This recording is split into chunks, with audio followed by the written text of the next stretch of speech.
Alright, so how's it going, everybody? Welcome back to another Crew 2 video, and today we're going to be talking about my biggest gripe with this game. Now, the Crew 2 is the best RPG for car RPG, whatever you want to call it. It is the absolute best in the market. It's the only game in the market, which, you know, makes it the best by default, but it's the only game in the market that actually has the RPG elements that the Crew does. Now, I'm going to be comparing this a lot to the Crew 1 because the game I thought was phenomenal. There was a lot of stuff that I think that they hit the nail right on the head with the hammer with, and they definitely changed this thing over into the Crew 2, and it kind of bothered me a little bit because it kind of takes the grindy aspect out of the RPG game away, and that's the car progression system and the unlockability with the parts. Now, I know there's been quite a few people that have talked about this already, but I figure the more people that actually talk about it, the more videos that get out about this. Maybe we could see things done a little bit differently. Maybe the developers would be like, okay, maybe this isn't the greatest thing to do. I mean, I get why they did it the way that they have in the Crew 2, but I'm not the I'm not the biggest fan about it at all. Mostly just because it takes that grindy aspect out of the game. I remember in the Crew 1, for countless times and like countless hours and, you know, days and weeks, you'd be building builds of cars. You were grinding these challenges. You'd be grinding jumps. You'd be grinding everything to get different parts for your car because that was the only way to get the parts for your car. And each car had individual parts. So let's say you had just went out and bought an R34 Skyline. And again, that's a car that I use so much in the Crew 1. It was a car I loved with. It was a car that I drifted in the mountains with before they put the drifting builds into the game. It was the only way to do it. You had to go to the mountains in the snow to get the sliding. But it was a car that I used so often, a car that I found myself always going in. And, you know, it added a sense of accomplishment when I put all that time into the car and I got it out to the max level that it could get. You know, it probably took me about 6 or 7 hours to grind out everything in that car to get it to the max level. But when I had that thing maxed out, it was a great feeling. And it was the same for anything else that I wanted to use, right? Like, let's say I went out and would buy like a Lamborghini or something like that. Well, if you went out and bought a Lamborghini, the parts from the Nissan would not transfer over to the Lamborghini. Regardless if they were in the same spec or not, they wouldn't transfer over. So you'd have to take that Lamborghini out and you would have to then do the events, or you could buy parts in the garage, but they were ridiculously expensive. You'd be wasting money on buying parts if you didn't feel like doing the grinding. But you would take that Lamborghini out, you would do the events to get that thing maxed out, and then when that thing was maxed out, you'd have another sense of accomplishment and another maxed out vehicle. So that's the way that I look at how the game should be done. I think that that's how it should be. That, like, when you're grinding in an RPG, I don't think that necessarily you should get everything across every class. Like, I mean, you look at Dragon Age, if you're building a warrior class, you grind out your warrior class. You know, if you're being a mage, you build out your mage. If you're being an archer, you build up your archer stuff. Skyrim's a good example for that too. Each skill is done individually with its own thing. I mean, those are different. That's an actual RPG. It's not a racing game. But that's the point that I'm getting at. If you wanted to upgrade a skill, you needed to do that skill. The problem that I have with the way the reward system works is that, let's say I have my R34. And that's the first car that I start doing stuff with. That's the car that I want to get maxed out. So take the closed beta, for example. It took about 4 hours to max out the R34, which I'm completely fine with. I don't think that 4 hours is too much of a time, or too little of a time. I don't think it's too much. I think it's kind of perfect, about 4 hours of doing races to max that thing out and have the 280 for every part on it. The problem that I have is that I had the street racing or the performance spec of the Nissan R34. So when I went to go buy the Acura NSX, I already had enough 280 parts rolled over from the Nissan that I could just throw the parts on the NSX. And that's the problem for me. The NSX should have taken another 4 hours on its own of grinding to get that thing up to a level 280.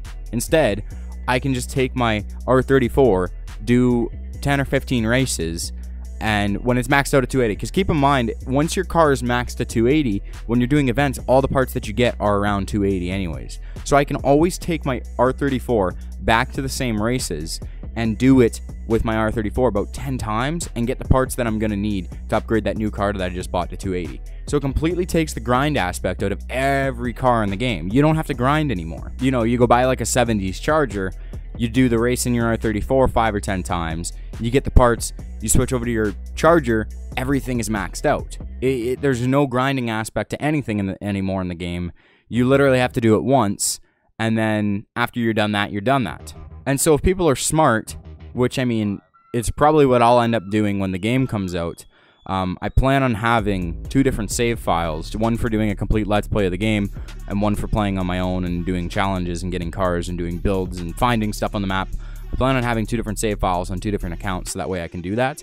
But if you're smart when the game comes out, what you'll do is you'll get to that first Vegas race that was available in the closed beta, where you can get about $20,000 for doing it on hard, get one car, and just run that race like for 4 hours, and then max that car out. Because then when that car is maxed out, every other street racing race you do is going to give you a 280 part. So that's another problem in its own sense, because now every other race that you do throughout the story is going to give you a 280 part. You're completely building up your collection in your garage of just ridiculous amounts of parts that you can just throw on cars like left and right. And you'll pretty much amass about like 1.2 million bucks just grinding out the races to get the 280. So in that sense too, you can literally just go to the store and buy anything that you want. And so you max out any car, and then you can go max out any car that you want after that. And then, you know, you do the story and you'll probably get enough money to go again and buy anything that you want to max out without grinding. And that's just doing story progression, and you've done 4 hours of grinding. And that's the biggest problem that I think with the game. Is I think I think it's just going to ruin the entire grindy aspect. I feel like everybody's going to have maxed out cars within like the first couple days of the game, which is fine, but how long is that going to keep people wanting to play the game for? This game, if it goes off of how the first game went, we're not going to get another one for 2022. So this game has to last another 3 years. And that was one of the biggest selling points in the Crew 1, is that you could always grind out new build. And now in this game, you can't. You can if you want to play it that way, but why would you if you have everything just given to you? It just completely takes that, you know, like, why do it? Well, why do it if you can do it a faster way and get the same results, right? Like, your time's precious. What's the point of just doing it again for another 4 hours just to say you did it this way when the game has it set up for you to do it a completely different way? And don't get me wrong, I completely understand why they did it this way, right? Because even in the first game, there were times that I was like, well, why can't I just take the performance parts from a performance vehicle and put them on all different that spec, right? Like, why can't I take a drift part and put it on all the drift cars? Or why can't I take a performance part and put it on all the performance cars, or a raid part and put it on all the raid parts? And then it kind of clicked into me after that it was like, well, if I'm driving my Ford Raptor and I'm doing races to get this thing, or doing challenges to get this thing to 280, I can't take the suspension that I would put on a Ford Raptor and put it in a Chevy Silverado or a buggy. It just doesn't work like that. You are doing it for the parts of that car, and they're not interchangeable unless it's like the same car. So that's another thing that I think would make a little bit more sense, where if it was one car across different specs, the parts can be interchangeable on that car, because it doesn't matter, right? Like, obvious things like suspension and tires, but, you know, engine performance, motor core performance upgrades, that's the same if your car is going to be drifting around corners or doing jumps off of cliffs. Your engine's going to be built the same. You're going to want the power from it. But like I said, I completely understand why they did it this way. Probably for people that aren't hardcore players. And it's the biggest problem with all games, is your biggest audience is the casual game base, and you want to keep the casual guys playing. Well, the casual guys aren't going to sit down and grind, you know, 4 hours for 100 cars that they have in their garage. Like, that's like 400 hours right there. I don't see that, you know, casual guys doing that at all. They just want to play and get the cars maxed out, and that'll keep them playing, right? So that's why they're doing stuff like this, because then it's geared more towards the casuals. Problem that comes with gearing your game more towards casuals is that they're the ones who, you know, they get the Crew 2 because they're in the racing games, and then Forza Horizon 4 comes out, and they're going to switch completely over to Forza Horizon 4 and play that game until the next big thing comes out, until Red Dead comes out after that, or until, you know, the new Call of Duty game comes out. Like, they just jump from game to game to game. They don't stick with one game usually. Some of them do. They have their games that they play all the time, but they're usually all over the place with games. They're just the general consumer. They're not the hardcore fan base. So, you know, when you have all this free content coming out in the year, in you know, the first year of the game, they'll come back and play that free content, but they're not going to be playing in the time in between. So in the time in between, it's going to be the hardcore players that are still playing the game, and for the next couple years, it's going to be the hardcore players that are still playing the game, not the casual guys. And I don't know any hardcore player that wants the grind aspect out of the game, because that takes fun away from the game for them. Myself included in that. I know there's been multiple other YouTubers that have talked about it that are hardcore players of the game.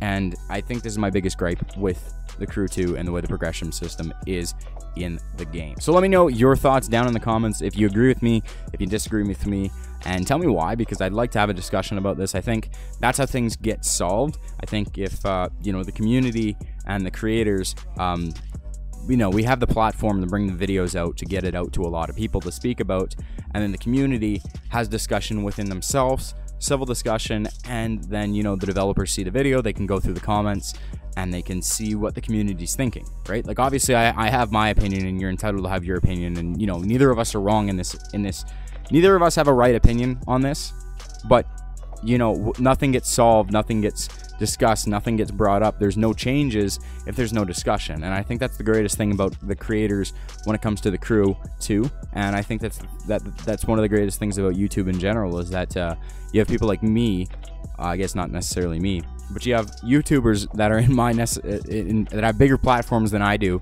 but have a platform in general, and they can reach out to multiple hundreds of thousands, tens of thousands of people, and get them to talk about something, and then see what the feedback is, see what people are thinking. And I think that's huge. I think that obviously makes a big difference in the way that games are developed nowadays. I think a lot of game development companies are realizing that.